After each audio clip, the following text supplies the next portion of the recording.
ইফতার করলাম। ইফতার করতে করতে একটা কথা লিখছি আলহামদুলিল্লাহ।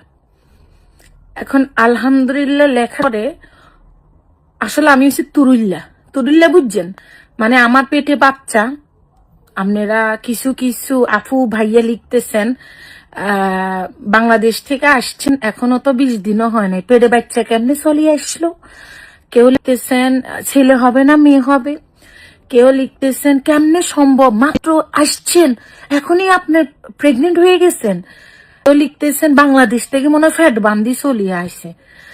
আমি হইছে একটা তুরুল্লা বুঝে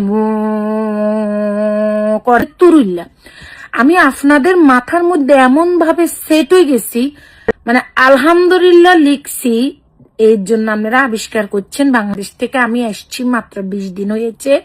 কালকে আমার 1 মাস হবে, কালকে 16 তারিখ, তো কালকে আমার 1 মাস হবে আমি বাংলাদেশ থেকে আসছি। যে 1 মাস হবে, এখন 1 মাসের মধ্যে আমি কেমনে হাত বান্ধা আলাইছি।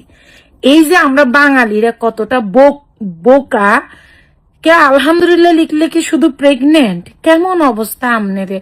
আমি কিল্লা আলহামদুলিল্লাহ লিখছি জানেননি, যে 1 সপ্তাহ ধরে আমার হেডে অসুখ হইতে অবস্থা খারাপ। আর যে আমার শরীরটা ভালো, আল্লাহর দরবারে আল্লাহর কাছে কইছি শুকর আলহামদুলিল্লাহ। তো মোবাইল টিপতে টিপতে লিখছি আলহামদুলিল্লাহ।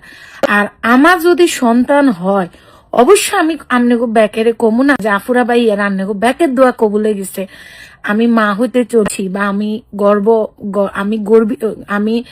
আমি গর্বে আমার সন্তান আসছে।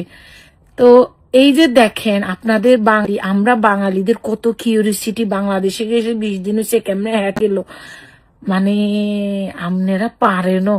আমিও মাঝে মধ্যে তুরিল্লার মতো করি আনেগর লাগে।